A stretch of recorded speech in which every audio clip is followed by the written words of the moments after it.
We've just come on because, I could have done like a big intro, but I did say I think everyone knows who you are, so... I don't know what to say now. No, last night somebody was like a really long introduction and everybody's going, yeah, we know, just get on with it, So we're just going to get on with it, aren't we? I think so. We decided, what's the script? I said, I don't know. So yeah, just as a bit of background, me and Budgie went on tour last year together in America. On a bus. On a bus? Yeah, we had a bus tour. So we got the back lounge thing going. When the lads were drinking. It was slightly less wild than the adventures I read in your book, but there was more herbal tea involved. But it was lovely, and it was with Lowell Tolhurst. So anyway, that was my introduction to kind of actually hanging out with the great Budgie, and so I was very flattered to be asked to do this. The greater spotted Budgie. But I remember at the time you were kind of in the process of writing the book. I've been in the process a long time. Some of these parts, some of the first bits were like 20 years ago maybe. When I like running around in a big house in France wondering what we're doing down there, So yeah, it's a culmination of little bits all coming together. Okay, so if it took you were writing it over such a period of time, was it quite hard to let it go? Or was Lee, your publisher, kind of standing over you with a whip hand going, okay, that's it? Once I was introduced to Lee Brackstone, it got serious. So before that, it was like, we had the Creatures forum online, and that's where I kind of started just doing bits about the history of what had happened. But it was really trying to piece all these bits of, different phases together. And I was working really closely, he may be here, Luke Turner, who's a friend of Lee's, and he's one of the guys behind The Quieters, which is like, I'm not even sure what it is, but it's to do with music and current events and things. But what I was amazed at was suddenly I was in the company, albeit always on Zoom, I'm meeting all these people for the first time, that he sort of took me by the hand, metaphorically, and said, it's all okay, just go, where it needs to go. It doesn't necessarily have to be in the book. It probably all is in the book.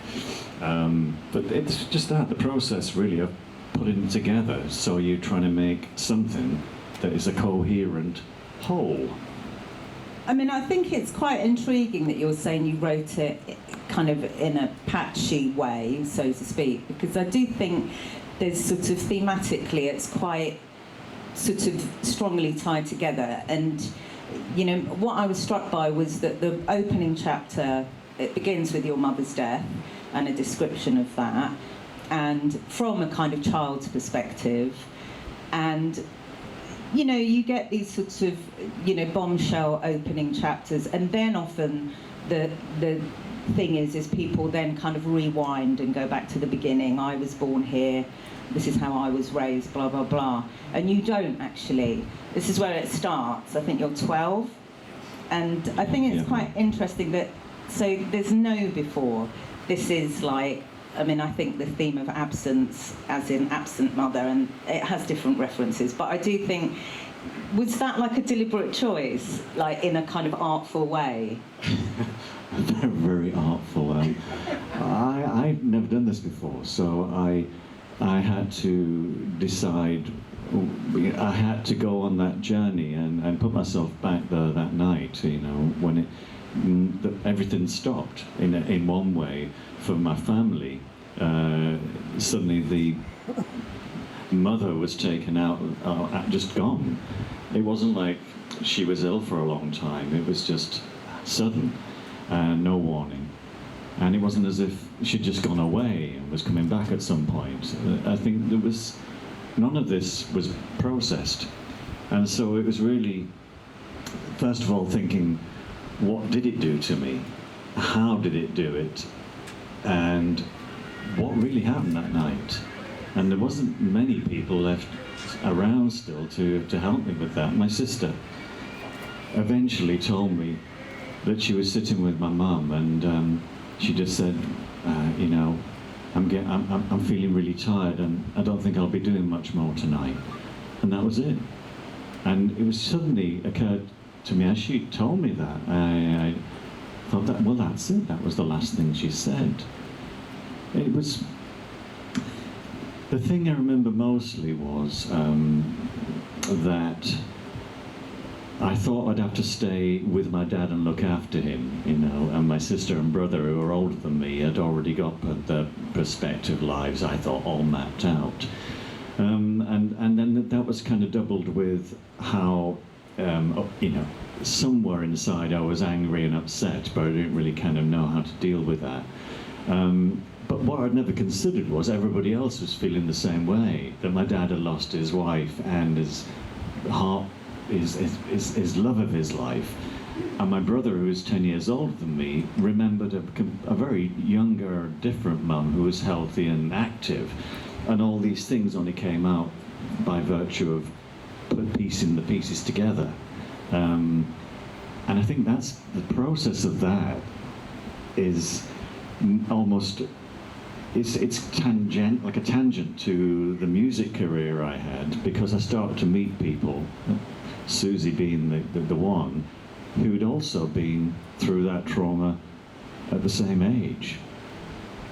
I mean, I think it's sort of obviously, you know, a mother's death. I think particularly a mother's death, like, has a huge, you know, impact, and it means that, you know, your father was working, obviously, and I think there's a kind of, you know, what I think is interesting about that experience as well is that it's a loss, but it's also a kind of liberation. And like, I do think all, you know, all children's adventure stories have like orphans, and, you know, there's something about being let loose on the world. Like, you're not really protected, it leaves you vulnerable, but it does give you a kind of launching pad to have adventures because you're not really supervised. And I think that suddenly kind of happens to you at a very early age. It's a total, that's how I thought of it, as like, you know, somebody just like kind of primed the rocket and like lit it, and I was off, and I didn't know which direction I was going in. It was just as far away as possible from where this had all happened. Yeah, so it's, I had something to say then, and just the thought just vanished with a rocket. I mean, I'm sort of thinking about like even joining your foot, kind of when you. I mean, actually, let me just sort of first say that I love the way you described like how you got your first drum kit, because it came through the kind of Budgie keeping. It did. I mean, that's what I was going to say. Then the piecemeal collection of it as well. I think my dad was suffering himself, and he needed something to kind of. We needed distraction, and so the story is kind of really that his boss, he worked in a wood yard, he's a joiner, and his boss kept canaries. That's just those little yellow birds that are quite sweet and sing. And I got a job on Saturday mornings cleaning them out, and then I thought this is kind of could be lucrative, and. My friend had pigeons, which are pretty big and dirty and grey and boring, and I thought we had a budgie called Bobby, after Bobby Charlton, and he played Savutio. He was very good with the dribbling skills, and so my dad could build the cages, and we built up a little aviary collection in the backyard. And it brought money in, it kept me busy, and I think that was the idea, you know, something to do. But therein lies the clue to the name that you know me by, the Budgie. And I also like the three-piece heavy metal band from Wales. I got into them on Saturday nights along with Woodpecker Cider and Strongbow. And I really liked anything that, you see, there was the dark side, so they sang about homicidal, suicidal, and in the grip of a tire fitter's hand, and in for the kill. And I really couldn't care less about what people were singing about, as long as it was loud and heavy. And then I moved on to Newcastle Brown, down the old blues club, and you don't need too much Newcastle Brown and heavy music. And it really was a physical beating to the system, because I needed to, strangely enough, I needed to feel, because I felt like I had no emotions. I wasn't. I say in the book that I had a few tears and then stopped, and that seemed to be a kind of a pattern that was building.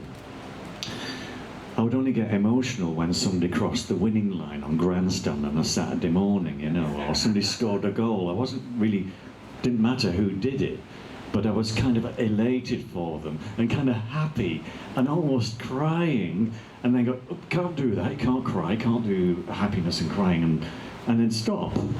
And I think I just needed to try and find a way of going the whole hog, you know, experiencing the full emotional range, and dancing crazily certainly started it, and then destroying furniture was the other one.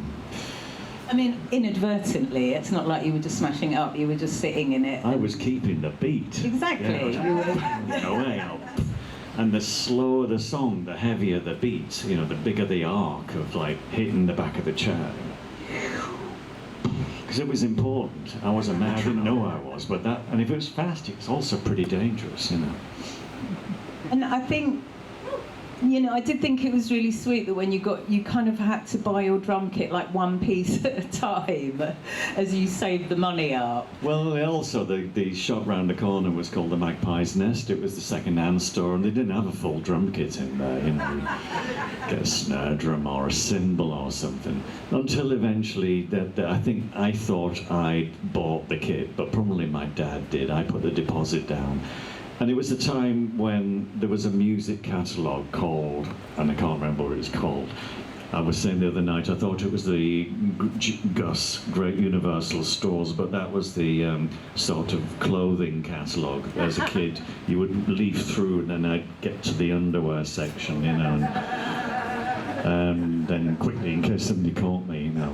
But it was something like, not Hessie's, it was like a music store, but like in catalogue form. And literally it was like, that was the other thing I was like, you know, poring over, were like Rogers drum kits with 2 bass drums, you know, and Slingerland. And I used to see Louis Belson as part of the Oscar Peterson trio. Are we okay down the front here?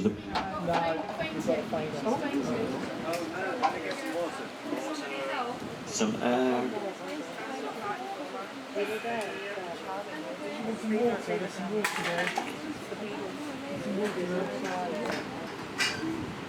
Thank you. Are we okay?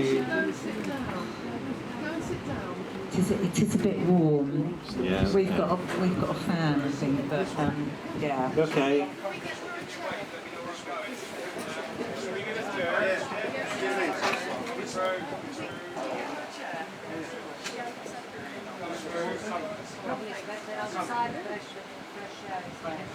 Yeah, have a walk outside.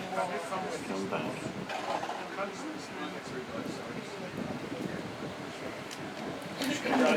Take it, man. Yeah, well, man.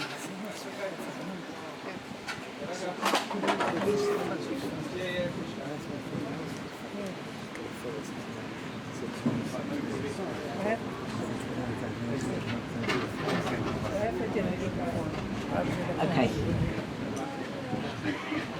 Let's carry on. Sorry, she's being looked after. That's fine. Okay. I was thinking it was something I said.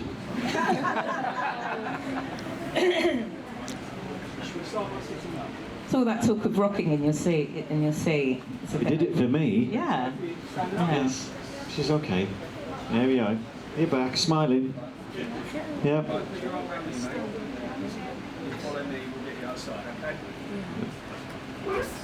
Come back later, you'll be alright. Okay. How you doing over the side here? We got a little... Oh, you alright? Thumbs up. So I guess... This is just like a gig, isn't it? It's Oh, like yeah. Fainting people, yeah. You're so used to that, but yeah. Okay. I wasn't last night. I was left in the dressing room wondering where everybody was. And it was like, when are we going to start? And like, it's funny coming out, there's no drum kit to hide behind.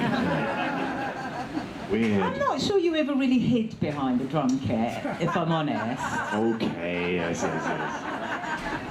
I You always know, like that. The nearer they could get the kit to the front of the stage, you know. Yes. I mean, and that actually is, because I think you even learnt that lesson quite early on. So you talk about kind of joining, is it Chuck and the Young Ones? Chuck and the Young Ones, yes. Yes. I mean, is it like it's a covers band, essentially? We were Cliff Richard and the Shadows, only half their age. So I think the eldest was me, apart from Chuck. And we did little tours around, well, no, it was weekend gigs around the working men's clubs around St Helens and Wigan. If you got to Liverpool, you'd made it, you know, big time. I think we played a gig once with Ken Dodd. I'm actually impressed. A lot of people would be, yeah. He's a maestro. We'd seen him on the television, but he was doing his thing, and it was all like all Liverpool people, so they get the kind of, and it's filthy, you know. He saves all the blue stuff. But he went on for 3 hours, and by 3 hours you heard him laughing so much, and he is just soaking. I don't know if you get those things anymore. I mean, it's like, you know, a bit more manicured now. No, you just get YouTubers that go on for 4 hours or something. They're sitting and drinking. It's not the same. So really, that I learned a kind of routine of how to rehearse songs, how to rehearse a band, and do 3 sets a night. You had to do a slow, medium pace, and then rock and roll at the end. As Coca-Cola makes you bad.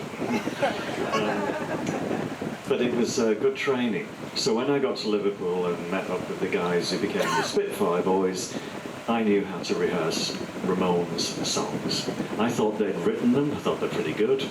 And these lads from St Helens had written like songs like, you know, Sheena and Pinhead and a couple of other things as well. And I thought, then the sad truth came through. We didn't. But I did kind of love that anecdote with that first kind of, you know, almost like a sort of cabaret circuit band, that you sort of say in the book how it was, you know, Chuck would sort of almost be directing you and saying like, you know, smile, you know, and that communication with the singer was like quite an early thing, because when you kind of obviously fast forward to the Creatures, it almost felt like kind of quite good training. What, like cabaret? Well, just the fact that you're not necessarily looking at the bass player in it, which is the normal thing, you know, the rhythm section kind of... You never looked at the bass player in our band. That was a dangerous move, you know.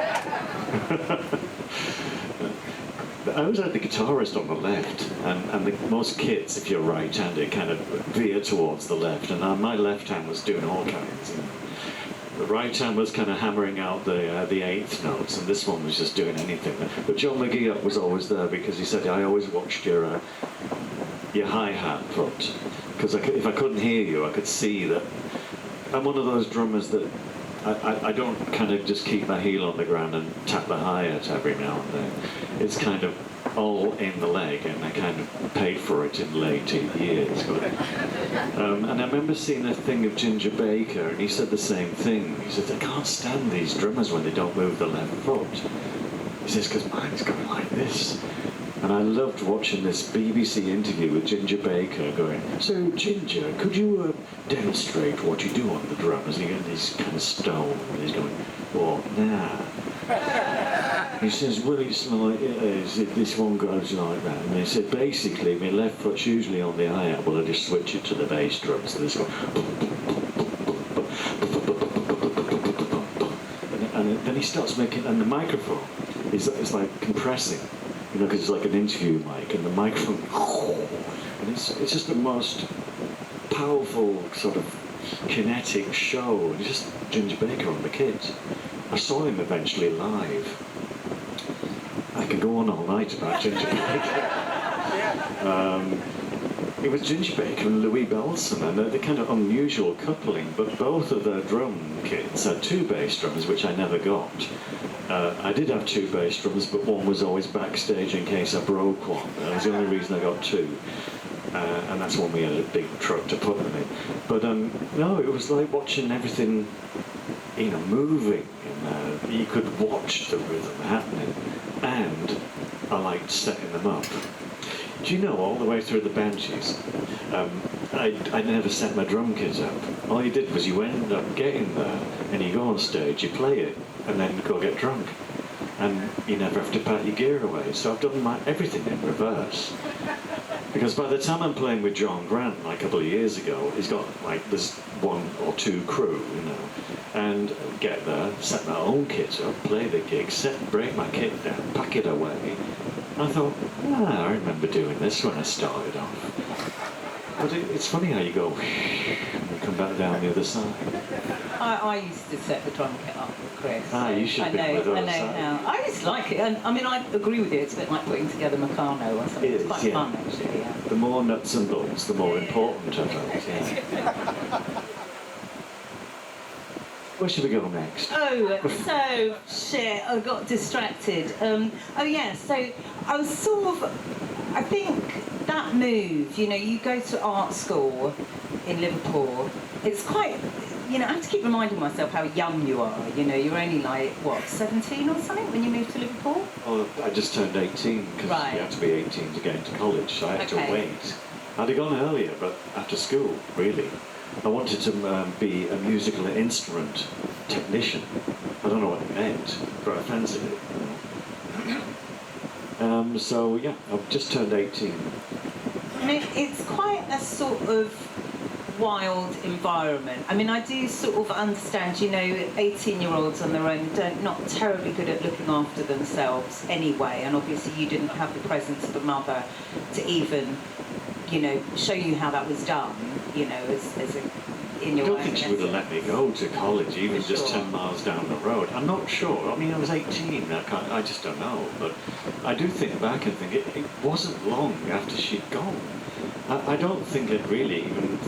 I certainly hadn't thought about it, nor come to terms with it, nor talked about it. So, you know, there was a kind of... As I say, nothing mattered, so I was a bit gung-ho and didn't really know if I was heading for, you know, not danger, but being taken advantage of, you know. Yeah, and I think, I mean, some of that kind of Liverpool scene stuff is genuinely, like, really fun. I mean, there's clearly a kind of sorts of really big characters, you know, people who go on to become very famous, like Holly Johnson and, you know, all these different, you know, kind of bands and stuff that are forming.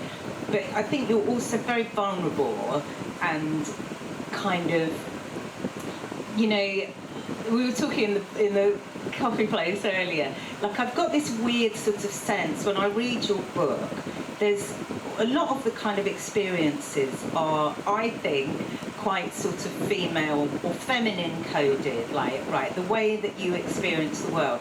Like, there are many boys who, without adult supervision at 15, 16, whatever, would have been getting some girl pregnant and, you know, being a bit of a lad, actually, maybe breaking and entering, and it's more of a criminal life. And I think yours is quite, you are quite vulnerable and quite passive, and you do get kind of tossed around on this sea of sort of strange and exotic people, and sometimes have some very, very dark things happen to you. You know, you just said something where it was, and I say that my mum had gone and therefore it didn't matter and I never thought about it. I realise it's not true because she was watching. That was the kind of, I put it down to Catholic guilt or something, you know, it's like, you know, the omnipotent God. But it was actually, my mum was out in some other place. And so if I was told to believe in omnipotence and things, she was around, so I had to watch out, you know, because, do you know what I mean? It was a kind of, it was almost, you could suspend all belief because none of it seemed much very real anyway. You know, how could she suddenly be here or not be here? So in a way, I was, certainly with girls, it was like, I was just in fear in case somebody asked me to be doing something that I just didn't know what they wanted. You know, it was maybe. I mean, But most folks don't care what they want, right? really. No, Well, you know, that's the way that they would sort of plough through that, and I just think that you're right, because that's the guys I was growing up with. You know, when we went down to Newquay, I described this trip. You know, it was me and this other bloke, Steve, and he was the guitarist. A guitarist. I think they might have been a year older, but they felt a lot older, and I felt very young. And we played Uriah Heep all the way down to Newquay from Liverpool on an 8-track cartridge. I know Wonderworld well. And they had a single called The Wizard with a whistle. Anyway, it was just that when we got down there, Steve met these two girls from Newcastle, and they were lovely. And I think we both said, "Are you from Scotland?" And they kind of hit us. But it was like back at the campsite. And it was just my first experience of not knowing and fumbling and it not happening. Meanwhile, Steve and his new lass were making all kinds of noise and that. It was just really embarrassing for me. Anyway. And it was that kind of feeling of permeated everything that I really wasn't fully equipped in any department. And it even followed me right into music. You know, it wasn't, even when we got with the Banshees fully established and were invited to Lollapalooza, when I met all the American drummers, I thought, geez, they all know rudiments and technique. And it was this constant voice going, not good enough. You know, you don't know what you're doing. They're going to find you out in a minute. And it never kind of manifested as lack of confidence. It was just undermining, you know. which is kind of astonishing, because by the time you did Lollapalooza, I mean, Banshees were massive, and the Creatures had happened. So, I mean, you were on the map as like one of the most noted drummers of your generation. And on stage, yes, but the kind of quiet moments, it's the doubt, and I wonder where the doubt came from. You know, the kind of knowing, feeling that you know, you're not qualified. It's weird. I mean, but you say that, and I think, you know, it's quite interesting seeing your trajectory as a drummer, sort of from that kind of, you know, the cabaret circuit, and then the Spitfire Boys, you know, that first sort of thing of being in a band and gigging, and then the Slits, which, again, you sort of describe this kind of recording session that's, I mean, really quite anarchic, but it's all about kind of feeling something. I mean, you describe a lovely scene where it's just people are trying different things, and then you're just left in this studio to try and figure it out, you know. And The Slits, you mean? yeah. Yeah, I'd known them for a while, and I knew the songs, but we had to make them work in the studio, you know. It sounds like a big contradiction what I just said. It's not like the thought was there constantly, but every now and then it just kind of broke through. And I kind of buried it, you know, by putting on an act of like, you know, don't mess. And drink helped me to do that. And I knew that I was getting better, of course. I was full of confidence in my ability to make things happen on the kit. And that it's kind of give and take in a band. It's a give and take between who's really calling the cues, you know, and burying egos and matching egos. And to me, it was always the person out front is the person that's carrying the weight. Yeah, I mean, I think it's maybe the thing is yeah, I get what you mean. There are drummers who are incredibly self-confident, and then they're just all about the drums. And I think all the sort of descriptions that you give in the book, which are really interesting, by the way, are about the other performers, the song itself. There's a lot going on of trying to sort of fit in, but also add. And actually, I see what you mean, right? You were never just resting on your laurels and thinking, well, I'm fucking great, so I can just do this. There's always like a real effort to kind of add. Never wanting a drum solo.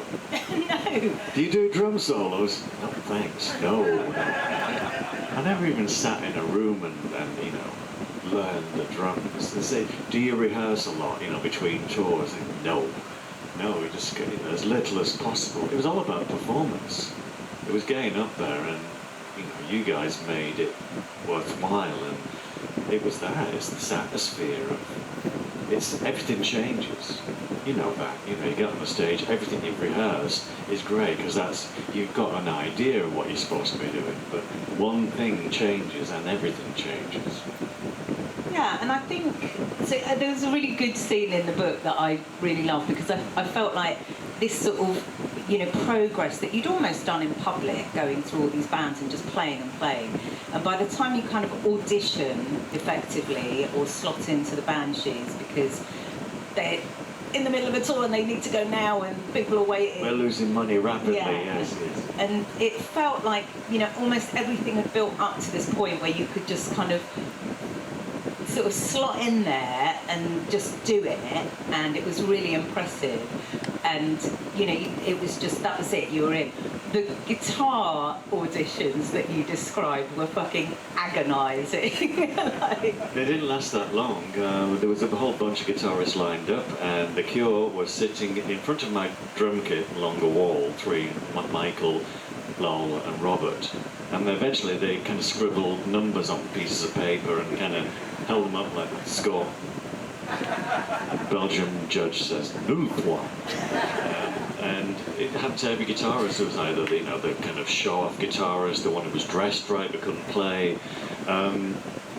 So it was going nowhere fast, and I was learning the songs whilst all this was happening. And it's a classic example of like, I'm in, and I don't know what's going on.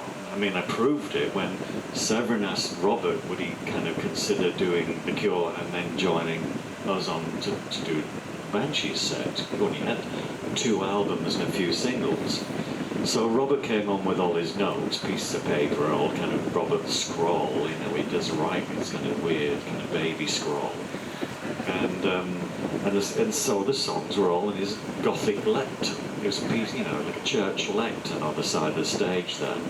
And then we had these things around, which were switched off when we went on. But once the smoke started and to focus the lights, the fans were switched on, and Robert's music went. It's maybe only happened one gig, but that's the one I remember. And it was like, I watched him, and it was mid-song, and he was kind of wandering around, where was he?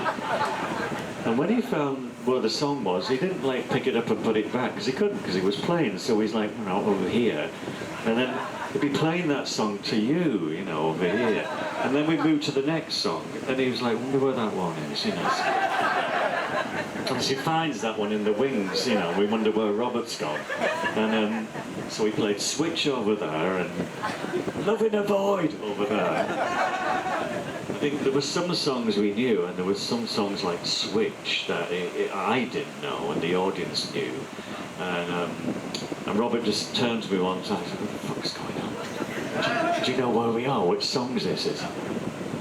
And it was a lovely meeting of somebody, and those moments really, you don't speak about them. I'm talking to you now, I've probably, it's not, I don't think it's in the book, it might have been something I wrote down. But there's a kind of, a bonding that happens when you're in that situation where you're thinking on, and it's all relying on you. And the same thing happened with the Slits, with Viv. I saw Viv on her book tour, and I hadn't seen her in over 30 years. And yet, when I saw her come out the side stage door from a book thing just like this, out for a breather, I just shouted her name, and it was like she didn't even know I was there. And we just hugged, and then got some tea and cake, and just carried on the conversation we'd never had. And it's what I mean is that all those times there are a kind of unspoken language that you're sharing something much deeper, and you're learning about it as well. So that's been my experience of jumping into other bands as well, especially those first 3, from Big in Japan, Spitfire, Slits, and Susie, and the first real band then would be the Creatures. Where we had started something within the Banshees and they'd taken it outside, and nobody else had played those drum beats. and nobody could. Yes, go on, go on, go on. I mean, I thought it was quite interesting that the Creatures almost started, like, I think, what's the song that But not them. yes, so But Not Them off the Wild Things EP. I'm an expert on the Creatures. Oh yeah, well done. Yeah, thanks for that. But that was kind of like a Banshees track that didn't happen, and it kind of like, that's kind of where the Creatures sort of it veered into, and then, you know, I mean, and again, I think when you write about, so if I think that this is where you arrive, like the Banshees is what you were working up to, and this is where you got to show what you're capable of, the Creatures feels like a kind of springboard where you could just kind of totally expand unfettered, because the Banshees does seem like a very controlled environment, like nobody steps out of line.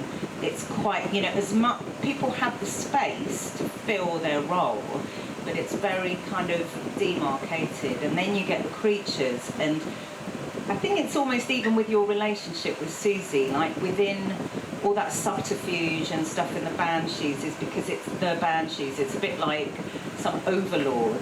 And then the Creatures is actually Susie and Budgie, and there's a lot more kind of freedom to sort of explore. Or am I just romanticising? No, it was the beginnings of the Richard and Judy of punk, as we were described. We thought we made it. You're spot on, really, because if I joined on the first album, the first music was Happy House, and then the first album was Kaleidoscope, and it was quite easy to just move between picking the bass up, or Severin picking the guitar up, or there's a beatbox, or, you know, it was anything that made the song progress. As the band, certainly when John McGee came to the band, it was like established who did what, and you didn't really shift from that, you know. John got on the organ and the keyboard or something like that as well, or played flute or recorder. But the Creatures were just exactly that. It was just the two of us, and then I had the idea of how do we flesh out the notes that are suggested by the drums, that Susie was already singing to support the melody, and then the marimba and the tube percussion, the vibraphone, and all these things that started to drift in became the sound of the Creatures. And then if I tried to put marimba on Swimming Horses, I think, it was like, oh, that's the Creatures coming in. No. But I slipped it in, you know. I mean, you know, because there was a good comment when you were making Feast in Hawaii, and there's a kind of line that says, you know, you didn't want to go to Hawaii and do some postcard version of kind of Waikiki Beach or something, and hula, whatever. It was quite immersed in this sort of hot, humid sort of jungle atmosphere, things going out of tune and working with that, and that you kind of said, like, well, if it was the Banshees sounded like the Banshees wherever they were, but the Creatures was sort of really soaked up what was around them. It became the kind of where the Creatures were. That was the first experiment. We was probably expected to come back with a couple of tracks, but we came back with an album mixed, photographs done, sleeve ready to go. Glove was still on like the third track in the second studio, fourth party down. We were ahead and was waiting around, so we thought we'd pop up to Wessex Studios in North London and do a cover of a Mel Torme song, and that became the biggest hit we'd ever had. And even Terry Young, Irish DJ, Terry Wogan, John, anyway. He played it. I thought that it was I couldn't remember whether it felt like really awful that Terry Wogan liked your song, but it was an old, you know. But it meant that it kind of did mean that then we got back to the Banshees again, and you kind of like not shut off the creative aspects, but it was like, you know, your role was kind of pretty much set. And then 10 years later, we're finished Peep Show, I think it was, and there was a huge falling out in America on the last bit of that tour. And it was quite clear that by the time we got back to England, there wasn't going to be straight into the rehearsal room or writing room. And that's when, time off, Susie and I then said, hey, let's go and do the Creatures again. And we did it again in a kind of mobile recording unit in the middle of Spain. Sort of excuse to break away, but like they say, busman's holiday, right? And for me, it was, I was let loose. I could explore things that I'd never thought I was up to. I can't play a marimba, but I can make it sound good. We can play it better than I can, so. Well, you've never tried, have you? I have tried, actually. So, I'm just aware of the time, because you are going to do a bit of reading in a minute. And I just want to kind of get in, I don't want to bring the mood down totally, but I do think, I think your kind of journey with addiction, sorry to sound a bit wanky, but that's kind of, it's like a real strand through the book, and I do think it's I mean, as someone who doesn't really, I don't know whether people who do suffer from those things will get something out of it. As someone who doesn't really, it was fascinating to see the kind of, just even the kind of little early signs of drinking for company and drinking out of loneliness, and then just this rolling sort of ball as like the Banshees takes off and everyone starts to lose themselves in all of that. And then as you kind of travel through the kind of Creatures years, and then actually there's lots of kind of real rock bottom moments that are described in brutal detail actually, and then coming out of it, so it is that, it's such a interesting thing that you didn't go to get therapy straight away. You didn't go to like AA. You just tried to do it yourself, which is pretty astonishing. Yes, not a denial, I think it's called. It's not like. It's funny when you say addiction. I just say like a lightweight, because I never used or shot drugs, and when I was in St Helens, I was surrounded by it.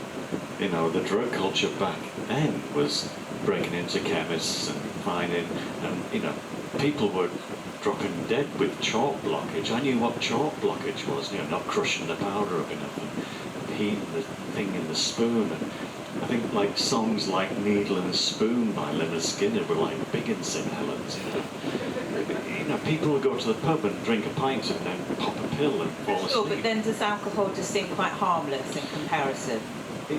It's sort of, I thought it was, and the culture I grew up in treated it as such. It wasn't a problem, like cigarettes were not a problem, but that when I came to London, there was like a heroin culture here as well, I just remembered where I was. But I never thought of it as a problem. It was I could handle it. I always wanted to push it, and I quite like the idea of it might go wrong as well, I'm trying to think of what you were saying, what... I mean, I think it's just that, look, there is a kind of incredible romance at the core of your story with Susie, which obviously has its light and its dark, but it's incredibly compelling. And the fact that you actually were talking about how you communicate with musicians and how magical that is on a stage. I mean, it's almost like that was the only way you ended up communicating, and this kind of marriage that ends up falling apart, and the band that ends up kind of fragmenting because people just don't talk and they don't communicate. And that actually, that's the point when you decide to give up drink, which is sort of pretty brave, actually, when things are fucking falling apart all around you. I was falling apart, and I'd seen people, fall by the wayside many times as well. Not knowing that really, if you want to, you can stop, But we never helped each other to do that or suggested it. It was kind of strange because my, if you like, big fall from grace was at the end of we were going down to Mexico, and we were coming up to the last gigs. We had Knox Chandler was the guitarist with us, and I just thought there was a long flight down to Mexico, which I described, you know, and I thought it was going to be a couple of hours, and it was like 12 hours, and it was the first time I'd not woken up in hospital, you know, with somebody looking at me, you know, because there was a couple of episodes, and even like when we were shooting the video in Venice, I fell from a high place, you know, because I was shouting down to Tim Pope, "Tim, this is going to be a brilliant shot," and I fell. I wasn't laughing, but it was. I got taken into a wheelbarrow. That was the mode of transport in Venice, because they're narrow streets, to the ambulance boat, and then off to the hospital, where I woke up and thought, "Oh dear, I think something bad happened last night." How bad? My ankle was a bit badly damaged, but we still had a gig that day. And it was never really spoken about. And I know what I was going to say was that trip down to Mexico, where I was like taking everybody's number, most of the female staff on the plane, demanding to talk to the pilot because I thought he was great, and buying makeup, concealer, so that I would look okay. You know? If I looked okay, I felt bad. You know? And so when you saw Budgie, as I was, and looking smart at 10 in the morning, there was somebody inside really suffering. And I remember that somewhere, I think there was written that Severin and Susie sat at the back of the plane saying, "Well, that's probably it, right? I think it's all over now. He doesn't know what's going on." Sad. And then Susie and I went home and started the Creatures. And I thought, well, I'm not that bad. And she's still here. And Severin had left. It was more like we didn't split up. We just went home. And then took it from there. And pretty much about that time, I thought, well, I better stop. Try quitting drinking. So I stopped drinking one year, then I stopped smoking the next. But I didn't talk to anybody. I didn't understand what was happening to me. And basically, I was getting smaller and smaller and smaller inside, like me, although the act was alive and well. So we're making new songs and learning new skills, and it's a classic. Substitute something for it. I'll work harder. I'll do more. I did everything. When the Creatures, I did Anima Animus, and we were coming over to England as well, and spending time here and working with different producers. And then we thought we're going to have to tour. We toured once as the Creatures with like a bunch of sequences and stuff, but this time it was going to be with a band, and I don't know why we went back to a band. It was just more hard work. But I was like hiring the gear, talking with a tour manager, being the accountant, and I eventually just kind of collapsed under the sheer ridiculousness of trying to do everything. And that was kind of where I suppose I had to take stock, take check, and get some help. And then we thought we'd have couples therapy. That didn't go well. Surprised me. I've got we've got 5 minutes. I can't fit it into 5 minutes. No, you'll have to read the book.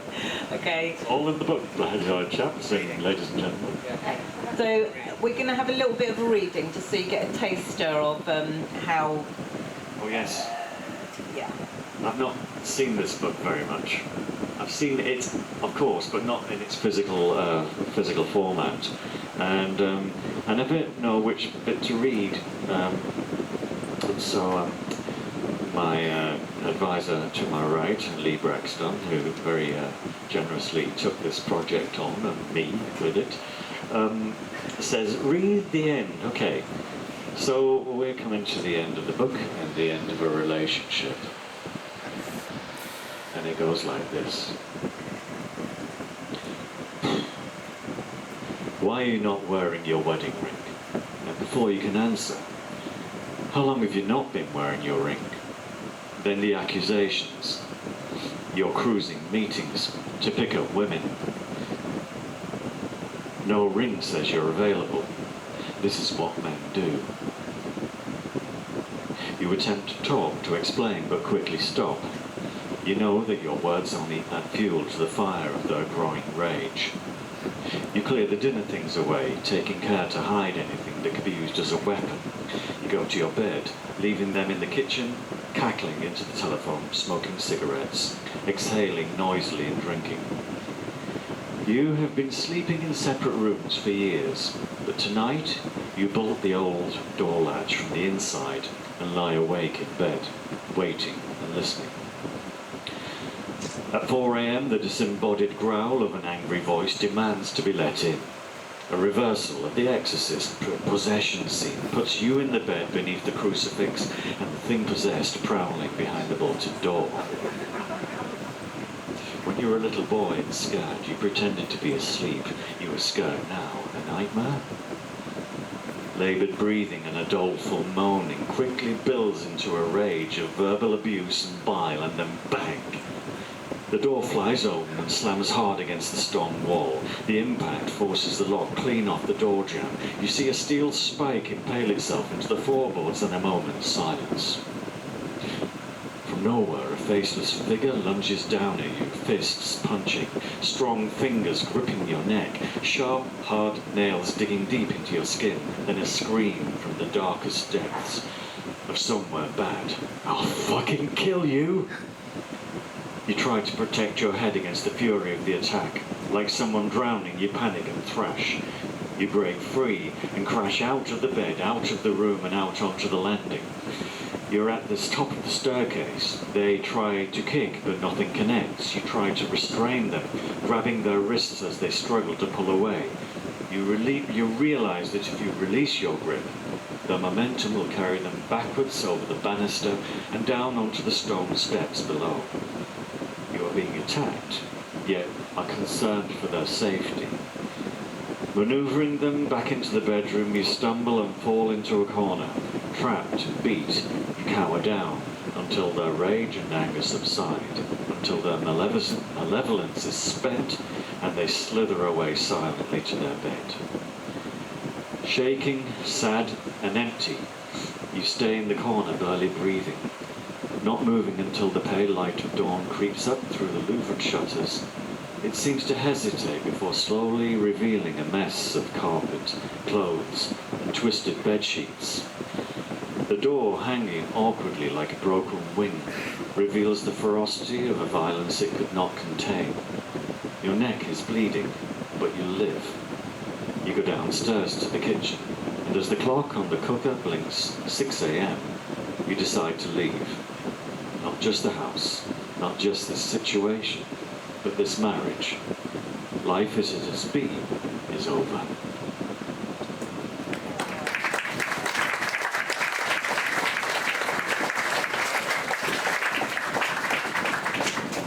There's a bit more to that passage, but this is the last paragraph. I thought I'd like to close with this one.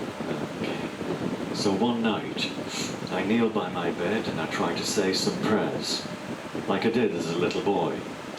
I can't speak. My body is racked with loud, uncontrollable sobbing. I cry for my mum. I cry for my dad. I cry for the little boy, and I cry for me. I've never cried like this. When I stop, the bedspread is soaked, and I am exhausted. But I think, is that it? Is that all there is to grief? If this is grief, then it's not enough. I could never have enough. I always wanted more. Until the day came when I placed my hand on my brother's coffin and finally felt the full force of what it is to grieve. The ghost of the boy I used to be was waiting for me when I got home. This was the house the little boy was born in, the house he had been unable to leave until I returned to let him know that it was not his fault. This is our story, the little boy and me.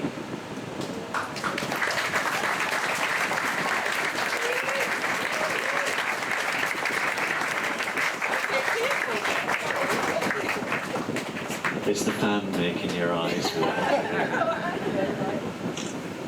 So does anyone have any questions? No? Okay, then, right. I see a hand. Have we got a mic, or are you just going to have to shout?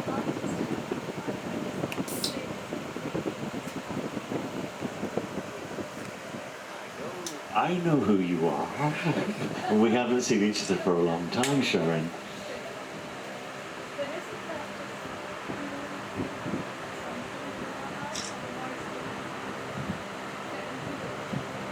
We all feel grief at some point in our life, but have never listened. Is that what you said?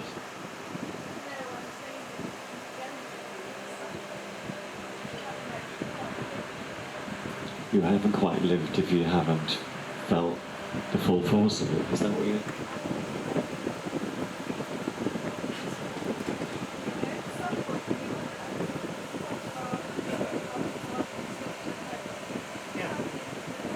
Yeah. Yeah.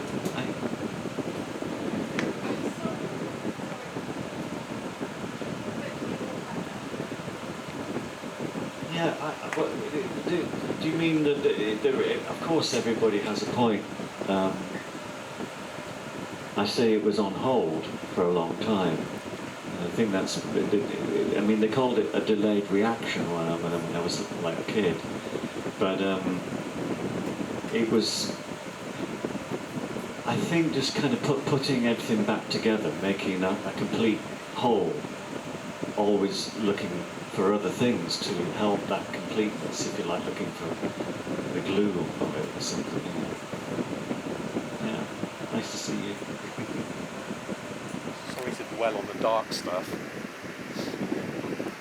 Sorry to dwell on the dark stuff, but I'm speaking of somebody whose father died 2 years ago, and I was currently going through, I was really close to my dad, and I didn't think there was any pain worse than that. And what I'm going through now is worse, and I just wondered how you compare those two experiences in your own life, or whether they merged into one because of the delayed grief. Tough time.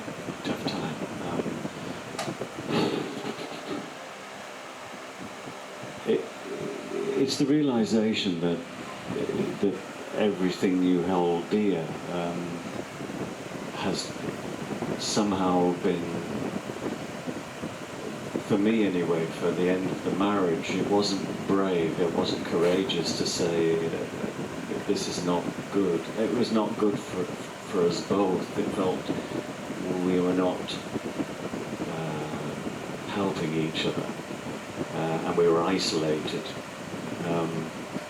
And it was uncomfortable for a long time, which is probably, maybe, I don't know how, I've met and spoken to other people in a similar situation, that we both, again in my case, I can only speak for what I've experienced, that there was, I did read something else where there was an inability or a lack of desire to talk about what had happened and how, as Sharon pointed out, we all grieve, but we can bury that grief very quickly and not fully experience the full weight of it.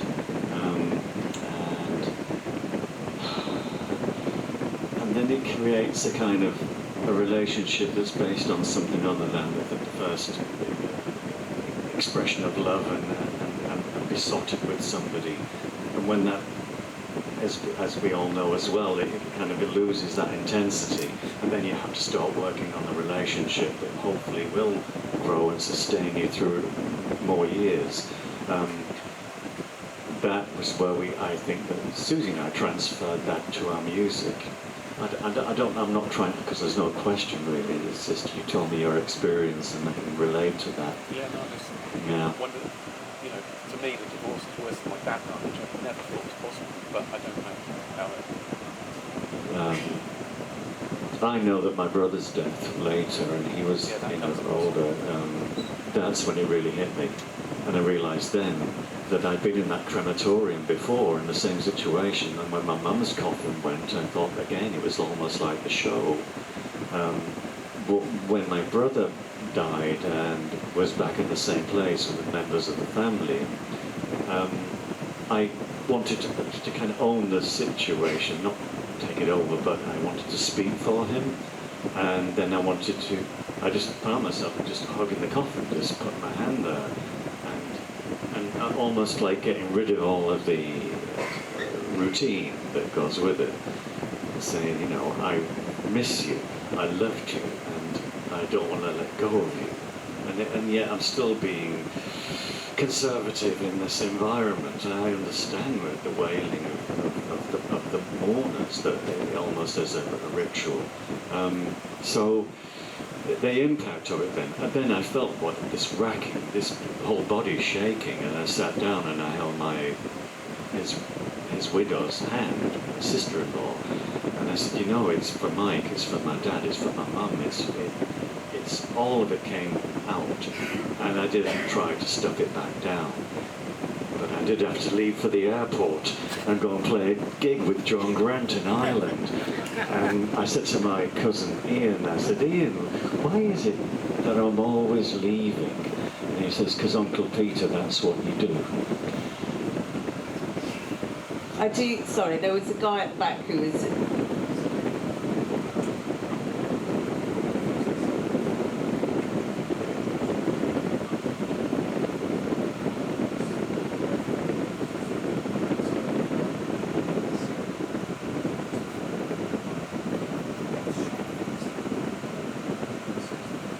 Four on the floor, not a rudiment.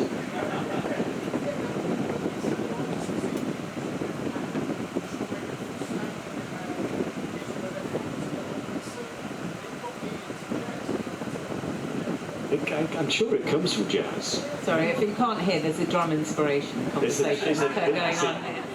Drummers can talk without hearing each other. I know what you mean. Yes. It's all in the feet. But the thing was, the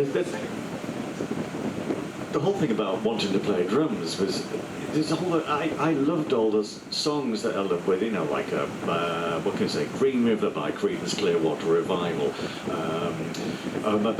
any Status Quo song, a guitar riff, and just then suddenly people start moving. Just drum intros. I love drum intros. I should make a Spotify list. I have.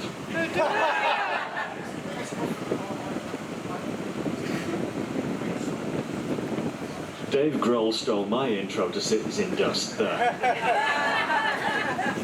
He's not paid me anything. Well, fuck him. Yeah, no. Philip Sapati.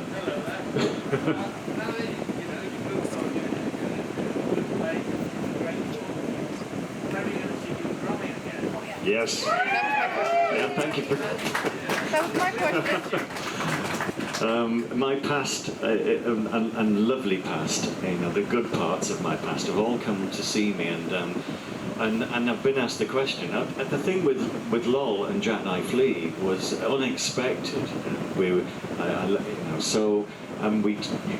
Lol came out with you recently. I didn't come on that tour with you.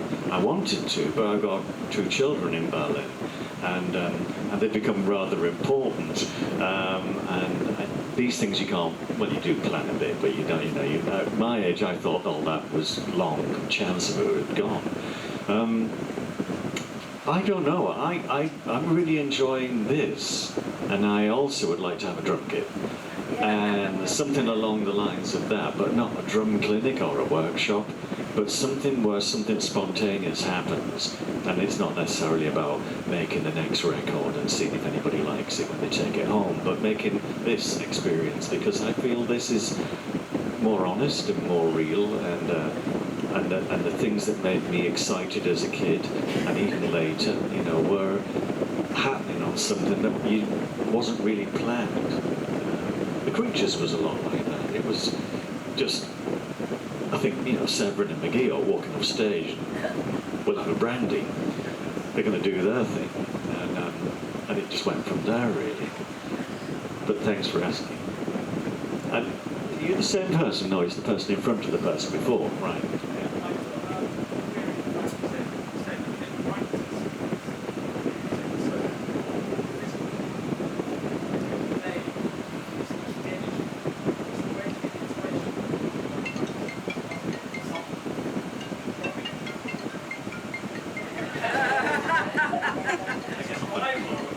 fucking gets me going. This ringtone down here is just dancing away to it. In your chair. I missed the question right at the end. I think it was, what gives you the energy? Where do you get it from? When I say I'm not practicing, I never went down to study rudiments or get those, licks right, whatever you call them. But that's not to say I would go down there. I think Ian Pay said I couldn't stand being in a room on my own. And really, I think that's about not having something to bounce off.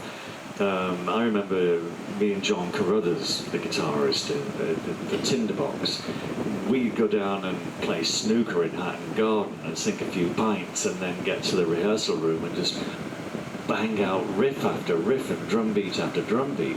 And they end up in songs, but I don't think you could do that with a whole band present, nor could you do it on your own. So the chemistry's got to be right. Susie and I had it quite often with guitarists, though. I could just did a lot with Robert, and Robert wasn't playing guitar, he was playing keyboard. So we had like Take Me Back, Swimming Horses. These were songs, just two of us messing around in the studio, but they were recording, unbeknownst. So energy comes from other people, I think, yeah. And one over here.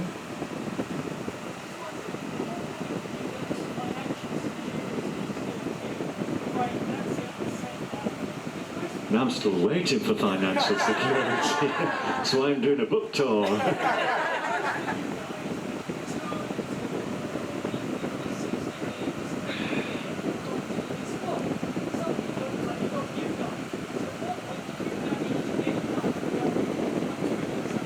You don't believe me, do you? Really? No, it doesn't work like that. It's a sad indictment of not management or the way the business ran, but you were always putting money back into the next album or next tour. So we had at that point a contract, and this is dumb, but it's like we paid ourselves a modest wage. If we got a publishing deal came through, you could maybe invest in a mortgage. That was possible then. But we didn't walk home with any money in our pocket until Coachella asked us to get back together again, and then it was like, oh, there's money and there's nobody to pay. It's ridiculous, really. So what's wrong with the picture? It's not. Is it bad management, or is it just not keeping your eye on the ball, or is it that your costs outshine your expenses? We had accountants, and they were saying your songs will be your pension, and it's not far off. I mean, it's not a fortune, but that we toured and toured and worked, and really the sales and stuff are now streaming.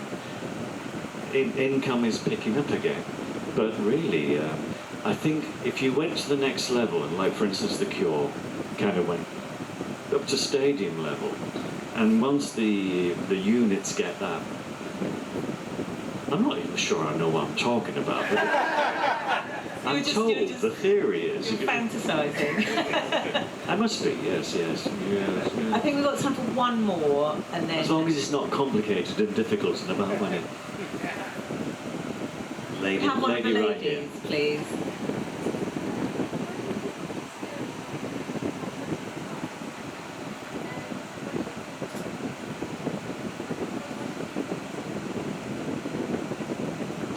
What did I think of living in France? Yeah. Feel. Keep. A love of baguette. And cheese, Dijon mustard. I still make dressing with Dijon mustard. I always, end of every tour, I would wonder what it's like to live here, no matter where you ended up. It was quite often New York City or Los Angeles if you're in America. And really, Mike Hedges had moved to France with his studio. He was our producer, and we kind of just followed him and went a bit too far south. We had the big idea. We were doing a lot more. I mean, what I bring from it is that yes, if I immerse myself in another culture, I can actually get to understand it. Except I've been living in Germany for the last 12 years, maybe 16 years. It's a long time, and I'm no wiser. How's your German? Ich habe ein bisschen. Okay, I'm Yeah, but, impressed. yes, but that's all I say. I don't. It's funny, isn't it? You know, when I was a kid, it was like we hated other countries. I think, you know, because they'd all tried to kill us.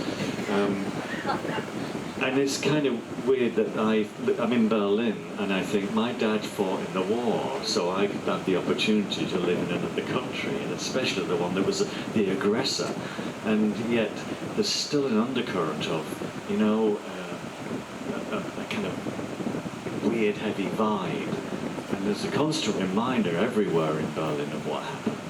But I don't want to get into the heaviness of it, but it's everywhere seems to be a balance of, and I like really what I bring from France is the beauty of the countryside and the simplicity of life in rural France, because rural France is pretty empty.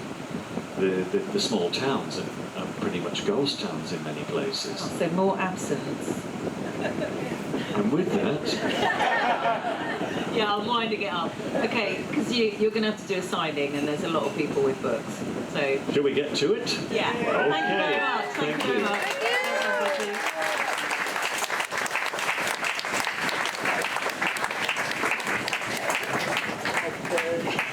You're doing this line in just One more time, folks, give it for Budgie and Miki Berenyi. Thank you. Mickey.